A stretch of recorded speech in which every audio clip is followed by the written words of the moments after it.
Welcome to the DCRO Risk Governance Podcast, where we're focusing on risk governance issues, learning about the work of and receiving guidance from experienced board directors, senior executives, and thought leaders in the practice of risk governance. Today we revisit a discussion that I had with David Martin and Roel Campos, co-chairs of the DCRO Cyber Risk Governance Council, who led the development of the DCRO Guiding Principles for Cyber Risk Governance. David has extensive experience in lead risk roles going back over 4 decades, and Roel is a former SEC commissioner in the United States. Both are experts in cyber risk governance and its implications for the performance of and liability faced by boards and directors. This conversation was recorded on July 18, 2018, but it remains highly relevant today. With that, let us begin. Hello everyone, my name is David Koenig. I'm the founder of the Directors and Chief Risk Officers Group, and I'm glad that you're able to join us today. I wanted to give you a quick overview of the Directors and Chief Risk Officers Group. We're an international organization. We are a collaborative effort where people are giving of their time freely to help advance the practices of risk governance. And that cuts across a number of areas, including cybersecurity, but we've done work in the areas of compensation risk, defining qualified risk directors for boards. We're working on risk committees and innovation governance, and you'll see reports from the DCRO later this year on that. Today, though, we're focused on the initiative around cybersecurity. And as I mentioned, Roel and David were the co-chairs of a committee that featured nearly 30 people from 5 continents who all contributed their expertise. So let me briefly introduce David and Roel. Roel Campos is a partner with the law firm of Hughes Hubbard Reed in Washington, D.C. He's chair of the Securities Enforcement Practice and is a former commissioner of the SEC. David Martin is a cybersecurity expert who serves as the managing partner of Cybex Secure, and he's a former chief risk officer of AllianceBernstein, and they both have bios that are much longer than this, with lots of things that they've done in this space and other spaces. You can find those in the document that we're going to be talking about today. So let me welcome David and Roel. Glad to have you both with us. Thank you. Glad to be here. Thank you. So today we want to run this like an interview, and I wanted to talk to you about these principles, the DCRO Guiding Principles on Cybersecurity and Cyber Risk Management for Boards of Directors. What was the motivation behind this initiative, and how did you guys get involved? Because this is a pretty big time commitment of yours. I was actually co-chaired a group called the Buy-Side Risk Managers Forum that had the chief risk officers of the 25 largest asset managers of the world. And in 2008, I sat around the table and said, guys, if we don't create risk principles, other people will, and we should do them because we're the most knowledgeable to do them. So that sort of gave me the perspective of this was something that was really important. And looking at cybersecurity, I thought it was absolutely essential. And it just made absolute sense to me to go ahead and get involved in this effort.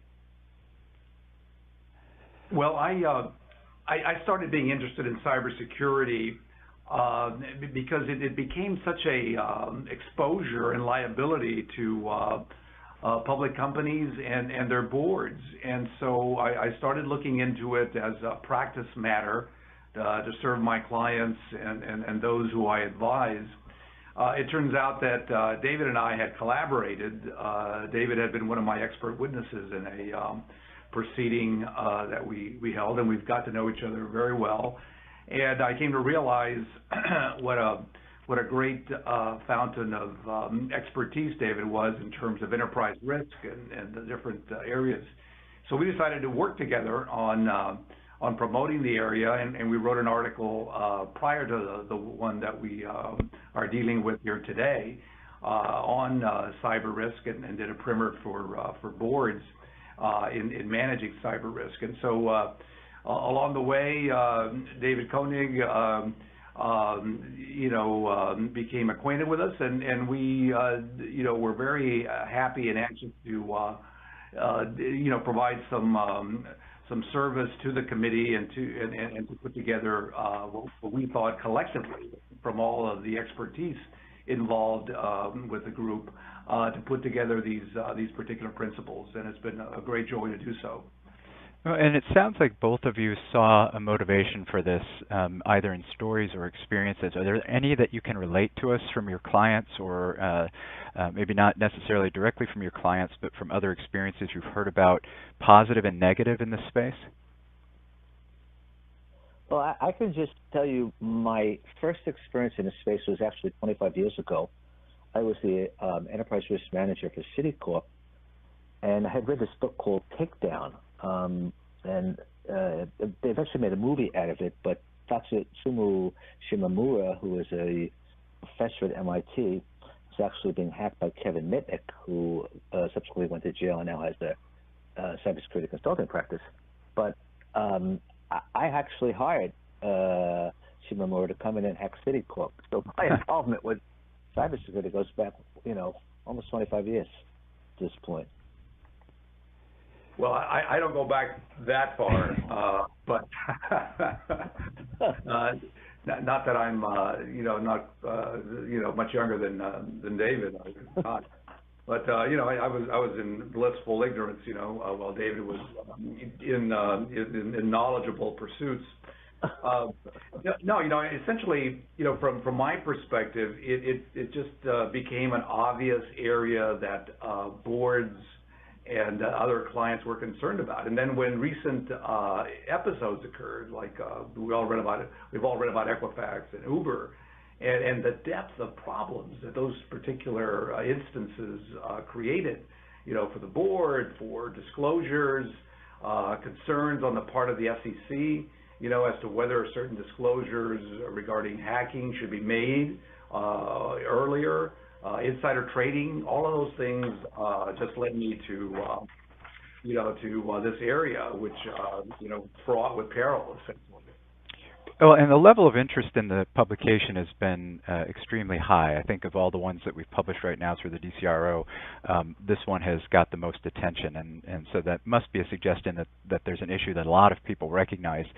Are there good metrics out there? So let's say a company is thinking this isn't that big a deal for them, or it's not going to affect them. Do you guys have any metrics that you've seen about the size and scale, or even the growth rate of cybersecurity issues and their impact? Well, everything that I've looked at, it's basically the growth has been exponential. It's interesting. One of the most important things is probably the cyber spend, which has been growing at double-digit rates for the last 10 years. So I just see this getting bigger. I also see and Roel knows more about this than I do, but at first it was credit cards, just cut off the liability with credit cards. Then it was now medical records, and medical records are hard to control because you have the hospital, the doctor, the insurer, and the patient, and you're getting into ransom. But eventually, it'll be very widespread, even more. And trade secrets. It just goes on and on. So I just see this thing getting bigger and bigger. Yeah, I agree with all that, and to me, if we're looking for metrics, David, it's there's no given index that'll tell you, there's a problem or not. I think you begin with an assessment, as we discuss in our principles, as to whether there are vulnerable and vulnerable assets that need to be protected. I suppose you could be a company that keeps very little in the way of personal information, sensitive information about customers. It could happen, but most companies today are not in that scenario and in that situation. I look at how often a board discusses cybersecurity, as an important measure of whether that company is perhaps doing enough. If it's something that gets talked to occasionally, once a year or once every other year, I'd be worried about that company. This is a situation in which management has to be actively involved, has to be actively reporting to the board, has to be keeping abreast of the problems. As David mentioned, cyber risks and hacking abilities are increasing every day, and a company that may think they're very safe may not be, as things have evolved and developed. And I think that's a good way for us to jump into these principles, because we've got 5 key principles that we want to talk about or have you talk about. And just getting back quickly to that notion of metrics, in reading about this, it seemed as if they were dueling efforts to make this number bigger. But the numbers that I saw in articles were in the trillions in their impact. And then there's also the caveat that some companies don't have incentive to report accurate impact, because that it potentially makes them look bad if they're not being transparent, or if they're being transparent, I should say, about the impact of some of this, especially as it gains more attention. So let me jump into this first guiding principle. You had talked, I think, without using the expression, though, when you started talking about customer data, and David, you had mentioned health records, you guys used this expression crown jewels in terms of something a board should be aware of. Can you talk a little bit more about that, and then go through this notion of how directors should be viewing this as part of enterprise risk?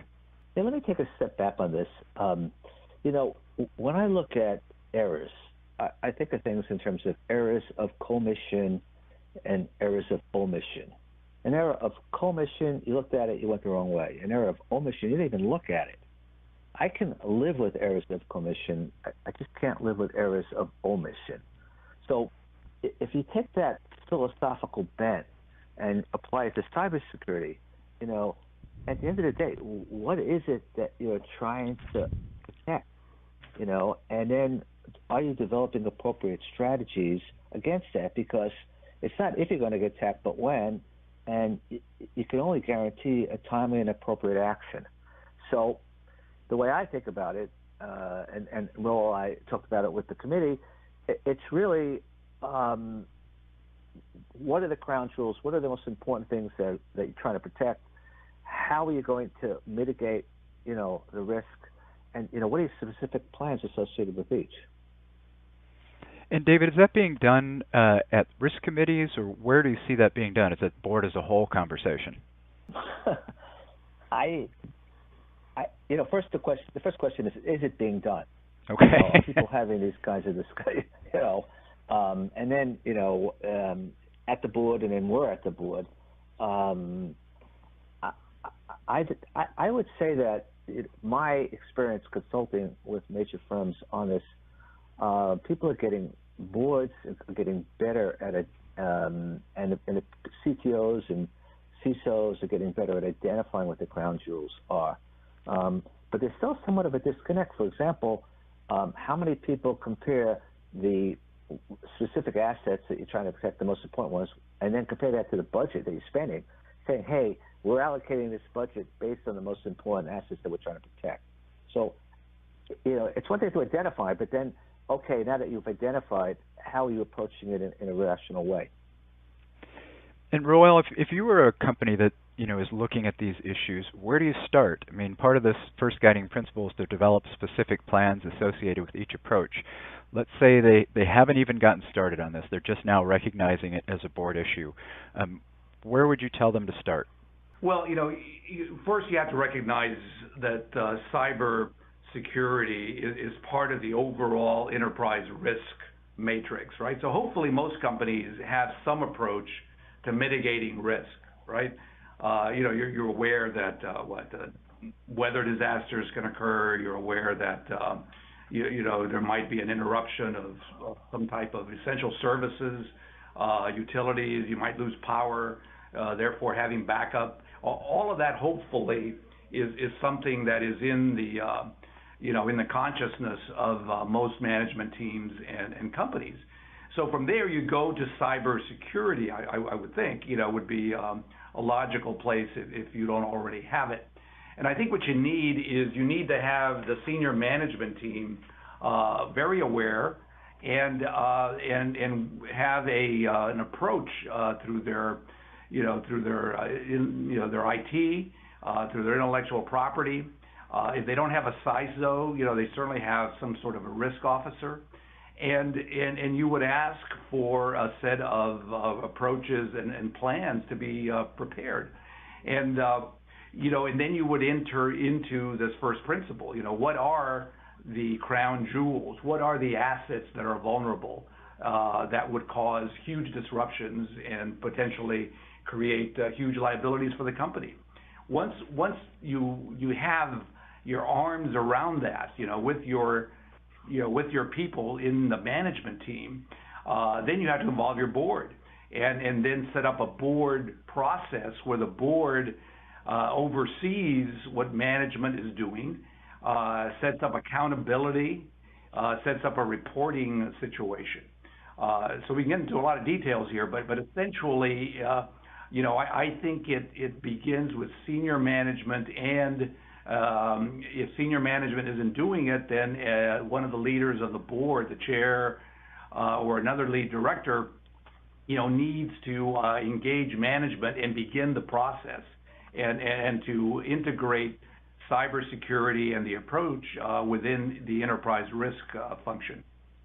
Well, and I think that gives us a great way to kind of cross this IT board or managerial board line, in that boards often are saying, well, if it's a strategic issue, it's ours, but if it's a technical issue, it belongs in IT or it belongs somewhere in the managerial space.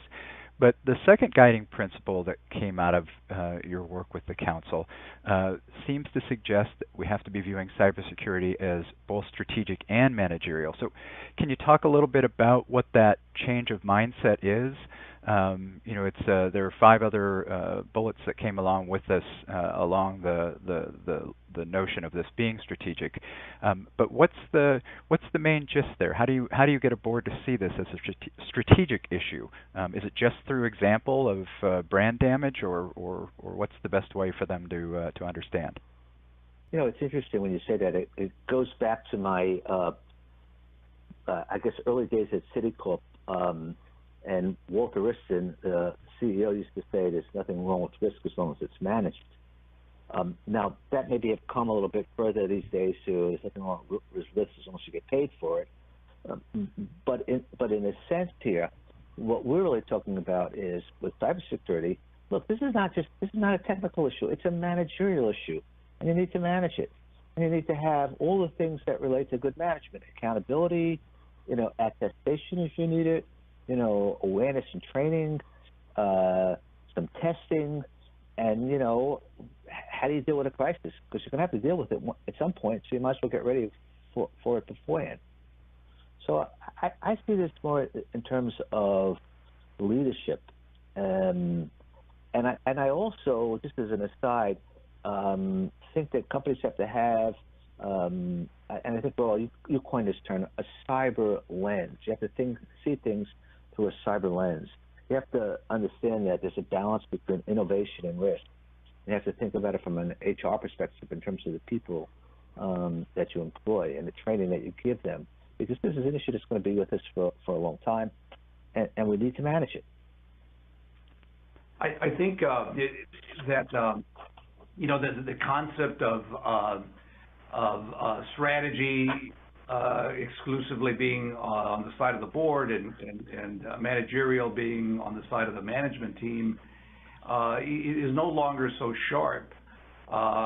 Essentially, a board, just like a board, for example, oversees a lot of very technical managerial items. So ultimately, the board has to make sure that proper financial statements are prepared that report accurately and with integrity, the results of the company's performance, right, financially.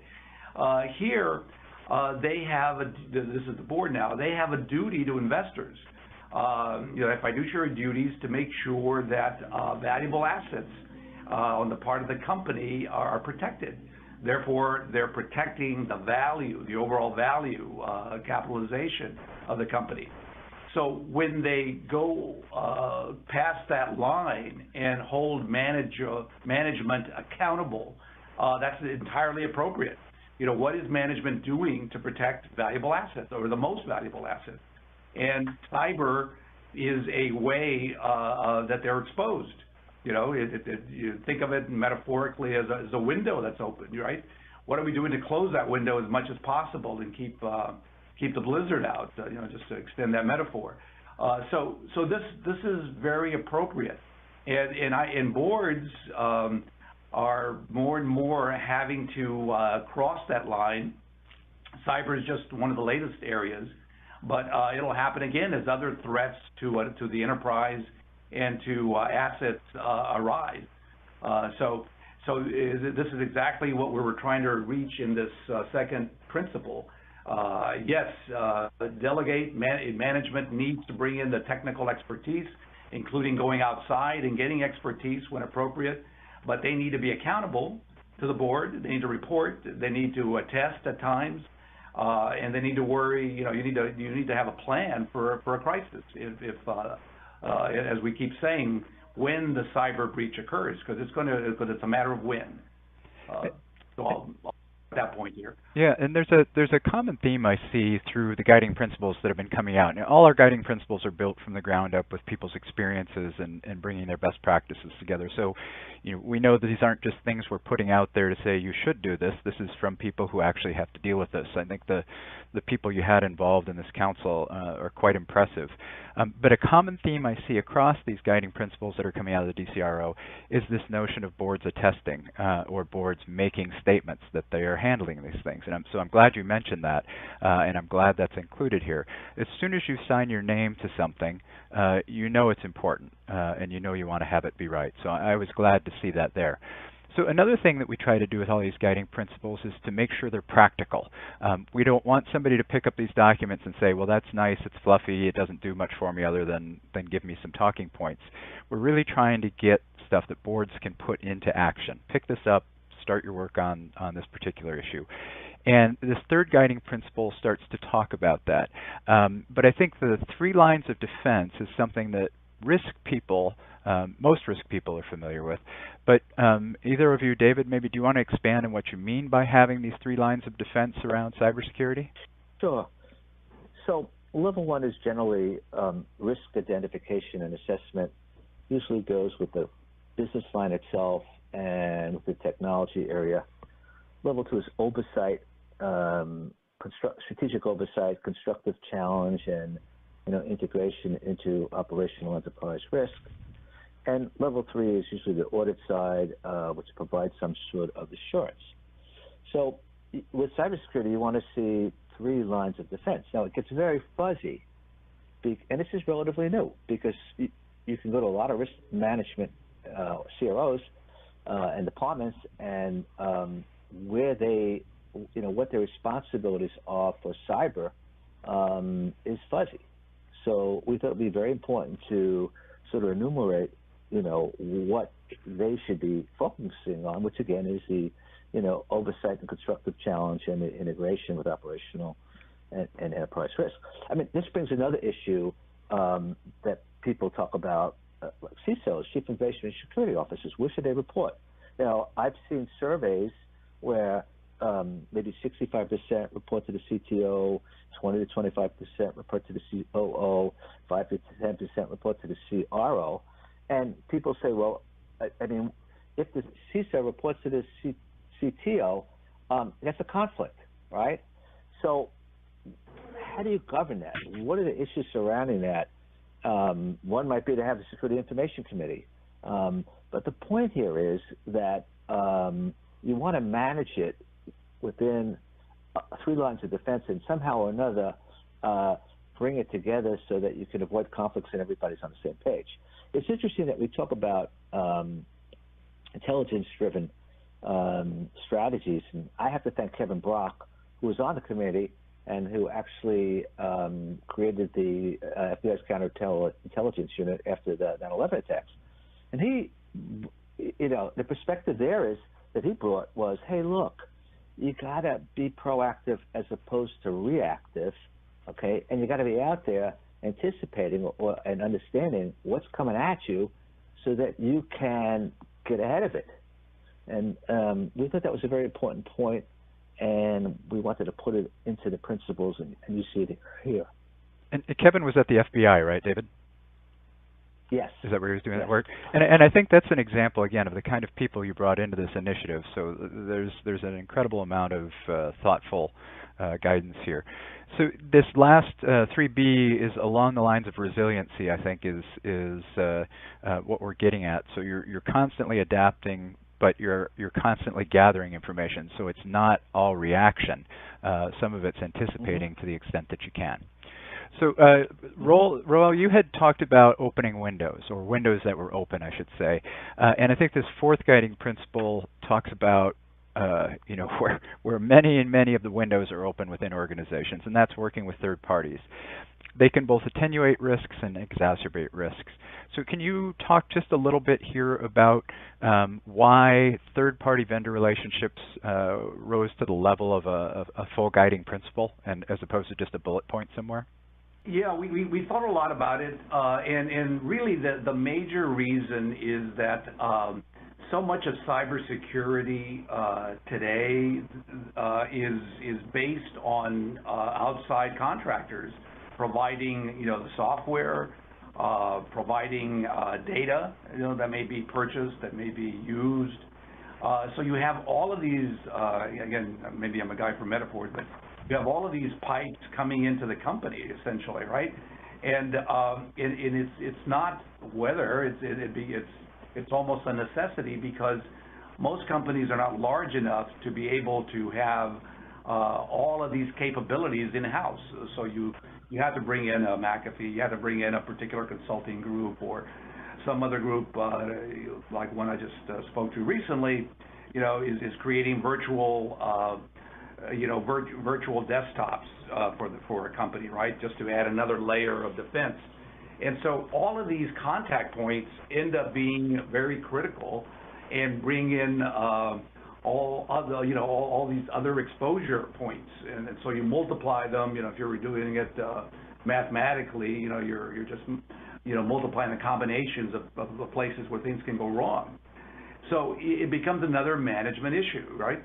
Going back to our basic theme, subcontractors have to show the responsible parties in management that manage the subcontractors that they have their own programs and that they have their own systems for preventing hacking and preventing breaches, and so that has to be done, and because so many so many incidents have occurred through third parties, we felt that it merited its own separate principle, and likely in the future, if not half, a substantial portion of cyber breaches will be through third-party vendors.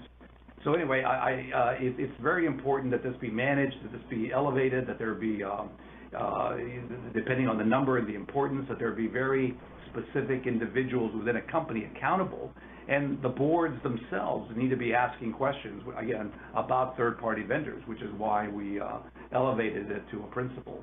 Yeah, I think sometimes it's so easy for us to just take for granted what's going on within our organizations that we forget the vast majority of it is being provided to us by people outside of the organization, and that's just how the internet and our economies work.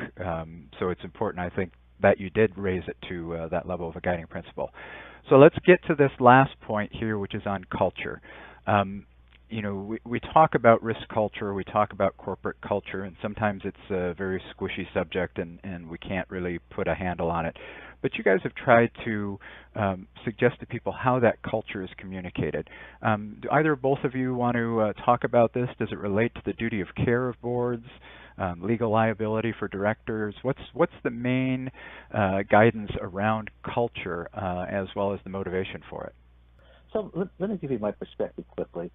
I always believe that cultures don't change quickly, they migrate. And if you think about cybersecurity, that changes quickly. So you have a conflict, and a lot of times, with cybersecurity, in terms of culture, we focus on the environment, we talk about the security of the networks, the servers, the applications, and basically it becomes an end into itself, and we don't think about the data. So we need to change the culture to start thinking about, hey, what is it important that we're trying to protect? I mean, I was blown away. I know Allianz Ireland got users to rate the sensitivity of data, and in a few months, it was a 58% increase in employee awareness and a 89% reduction of breaches. But the idea here is that what's important to protect, and how do we get the employees, involved in this by training them, by showing the importance of it, by placing strict adherence on it. All of these things are important to changing the culture that changes slowly against the fast-paced changing cyber environment. Those are great points, David.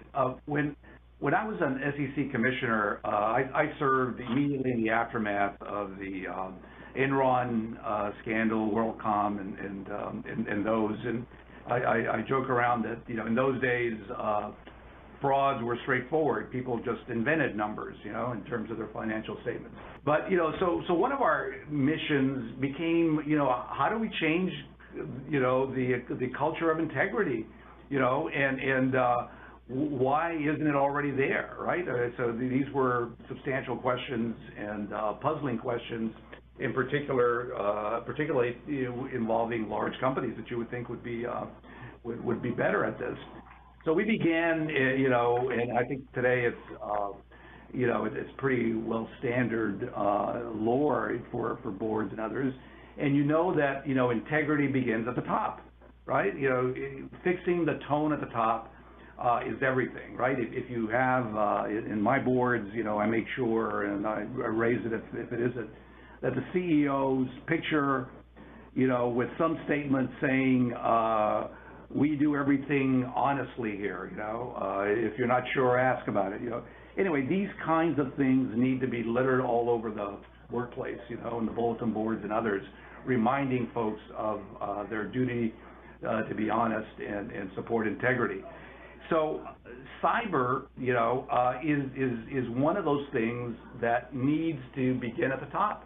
And the board and the senior management team are the top. And so you need the similar types of statements, to essentially ingrain into employees. And it's going to take a while, as David was saying, in some cases, that keeping the integrity of the workplace in terms of keeping it from being hacked, keeping it from being disclosed or thievery occurring, in terms of important data, that's every individual's responsibility. It's not okay to bring a thumb drive in, for example, and put it on to your desktop. It's not okay, not to have your security items and protections on when you remotely access the network. So they seem simple and straightforward, but so many problems arise from that. And so again, it takes a concerted effort. I believe in training. I know David does, where you remind employees, you make it mandatory that they take some training, in terms of things having to do with phishing, suspicious emails coming through.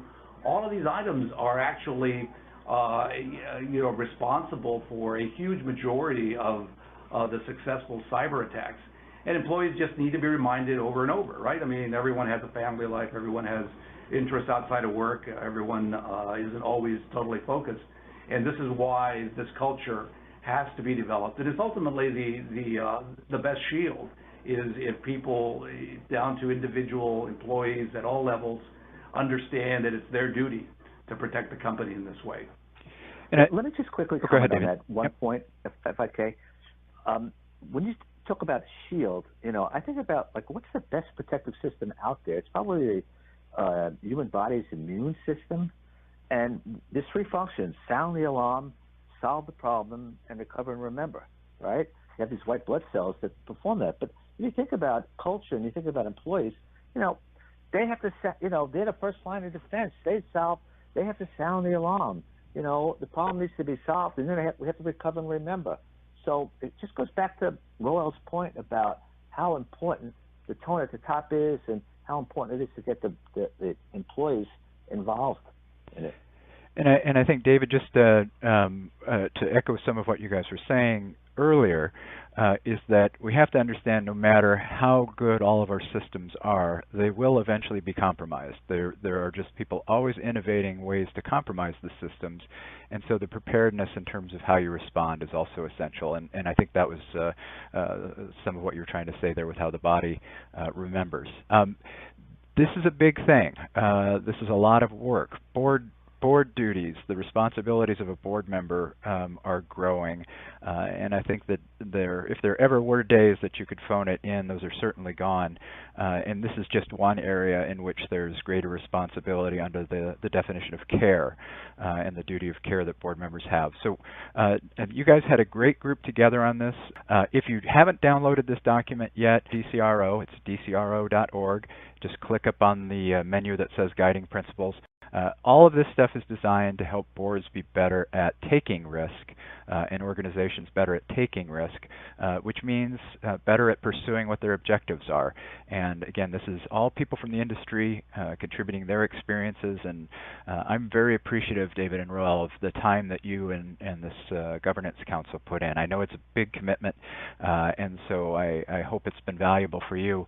And I'll thank you for being a part of today's conversation. Thank you, David and Roel. Thank you. Our pleasure. Thank you.